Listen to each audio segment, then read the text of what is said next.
જ્યારે ખબર ના પડે કે આજે શું બનાવીએ તો આ શાકની રેસીપી જરૂરથી ટ્રાય કરજો.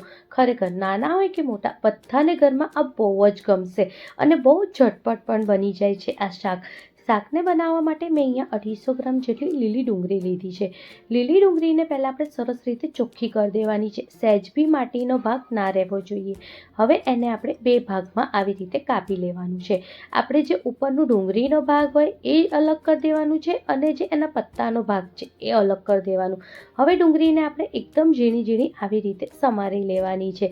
જો કંઈક આવી રીતે ડુંગળી સમારી લઈએ પછી એના પત્તાને પણ આપણે બસ આવી જ રીતે ઝીણું ઝીણું સમારી લઈશું. પણ બેને આપણે અલગ જ રાખીશું. બે આપણે ભેગા નથી કરવાના. જ્યારે આવી રીતે સરસ સમારાઈ લઈએ પછી આપણે એનો વઘાર કરીશું. વઘાર કરવા માટે મેં અહીંયા એક નોનસ્ટિક કઢાઈ લીધી છે. એમાં મેં 4 થી 5 ચમચી જેટલું તેલ ઉમેર્યું છે. આ શાકમાં તેલ પણ બહુ નથી જોતું. ઓછા તેલમાં બહુ જ સરસ શાક બનીને રેડી થઈ જાય છે. હવે મેં અહીંયા અડધી ચમચી જેટલું જીરું લીધું છે, અડધી ચમચી જેટલું અજવાઈન ઉમેરવાનું છે અને 1/4 ચમચી જેટલું આપણે હિંગ ઉમેરીશું. બધાને સરસ રીતે આપણે શેકાવા દેવાનું છે. આ ફેરી ગેસની ફ્લેમ એકદમ ધીમી હોવી જોઈએ. ધીમા તાપે જ બધાને સરસ રીતે શેકવાનું છે. જ્યારે બધું સરસ શેકાઈ જાય પછી એમાં આપણે 2 થી 3 કળી લસણ લઈશું અને એકદમ ઝીણી સમારીને એને ઉમેરવાની છે. હવે લસણ પણ એકદમ સરસ ગુલાબી થાય ત્યાં સુધી આપણે એને શેકવાનું છે. જ્યારે લસણ શેકાશે ને તો બહુ જ સરસ સ્મેલ આવે. પછી એમાં જે આપણે ડુંગળીનો ભાગ હતો જે આપણે અલગ સમાર્યો હતો એને ઉમેરવાનું. હવે બધાને સરસ રીતે આપણે મિક્સ કરી દઈશું. મિક્સ કર્યા પછી આપણે એને સરસ રીતે થવા દેવાનું છે 2 થી 3 મિનિટ ઢાંકીને. જ્યારે આપણે એને ઢાંકીને થવા દઈએ ને તો ડુંગળી તરત જ થઈ જાય. એને બહુ વાર ના લાગે એટલે 2 થી 3 મિનિટ ઢાંકીને એને સરસ રીતે થવા દેવાની છે. આ જે શાક છે બહુ ઇન્સ્ટન્ટ પણ બની જાય છે અને શાકને બનવામાં બહુ વાર નથી લાગતી. એટલે ક્યારે બી તમને કંઈક ઉતાવળ હોય કે ક્યારેક તમને જમવાનું બનાવવામાં મોડું થઈ ગયું હોય તો તમે આ રેસીપી ઝટપટ બનાવી શકો છો. હવે જ્યારે ડુંગળીનો સફેદ ભાગ જ્યારે સરસ રીતે શેકાઈ જાય પછી એની જે પત્તાનો ભાગ છે એ આપણે એની અંદર ઉમેરીશું. બસ હવે બધાને સરસ રીતે આપણે મિક્સ કરી દેવાનું છે. આ રેસીપી એવી છે કે કોઈ બી બનાવી શકે છે. તમે અગર નવું બી રસોઈ બનાવતા શીખ્યા છો તો પણ તમે આ રેસીપી આરામથી બનાવી શકો છો. હવે આને પણ આપણે લીડ લગાવીને 2 થી 3 મિનિટ માટે સરસ રીતે શેકાવા દઈશું. જ્યારે આ સરસ રીતે શેકાઈ જાય તો જે એના પત્તા છે એ તરત જ ગળી જાય છે. એટલે આપણે ડુંગળીનો ભાગ અલગ શેકવાનો છે અને પત્તાનો ભાગ પાછળથી નાખીને આપણે એની જોડે શેકવાનું છે. કારણ કે ડુંગળીને શેકાતા વાર લાગે છે, પત્તાને શેકાતા વાર નથી લાગતી. હવે આપણે એમાં મસાલા કરીશું. 2 ચમચી જેટલું લાલ મિર્ચ પાવડર, અડધી ચમચી જેટલું હલ્દી પાવડર અને 1 ચમચી જેટલું ધનિયા જીરું પાવડર.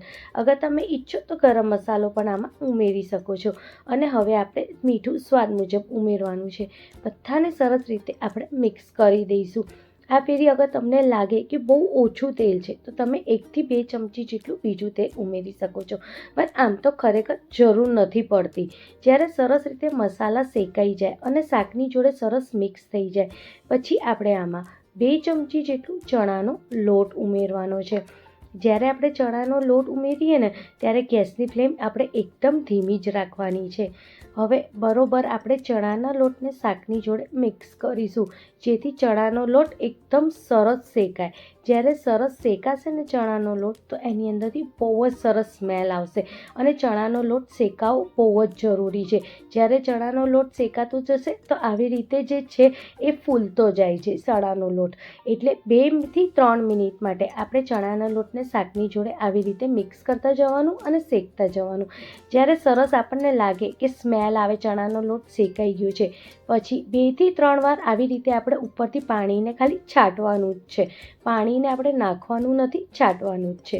હવે ફરીથી આપણે લીડ લગાવી દઈશું અને 1 થી 2 મિનિટ માટે આપણે શાકને સરસ રીતે થવા દઈશું જેથી ચણાનો લોટ જે કાચો બી હોય ને એ સરસ રીતે ફૂલી જાય.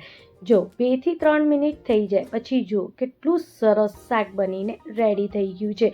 સહેજ બી વાર નથી લાગતી, લગભગ 10 જ મિનિટમાં આપણું આ શાક બનીને રેડી થઈ જાય છે. બસ અને જો કેટલું સરસ શાક બનીને રેડી થઈ ગયું છે. જ્યારે આવી રીતે શાક થઈ જાય પછી એની ઉપર આપણે લીંબુનો રસ ઉમેરવાનું છે. મેં અહીંયા અડધું લીંબુ લીધું છે અને અડધું લીંબુનું રસ મેં એની ઉપર આવી રીતે ફરતું ઉમેર્યું છે. બસ આવી જ રીતે આપણે લીંબુનું રસ ઉમેરીશું અને સરસ રીતે હવે આપણે એને મિક્સ કરી દઈશું અને રેડી છે આપણું લીલી ડુંગળીનું શાક. આ શાકને તમે રોટલા સાથે, રોટલી સાથે પણ ખાઈ શકો છો, પણ રોટલા સાથે આ શાકનો ટેસ્ટ બહુ જ મસ્ત આવે છે. અત્યારે તો લીલી ડુંગળીની સિઝન પણ છે અને બહુ જ સરસ લીલી ડુંગળી આવે છે. તો આ શાક એકવાર જરૂરથી ટ્રાય કરજો. તમને ગમે તો એને લાઈક, શેર, કમેન્ટ કરવાનું ના ભૂલતા.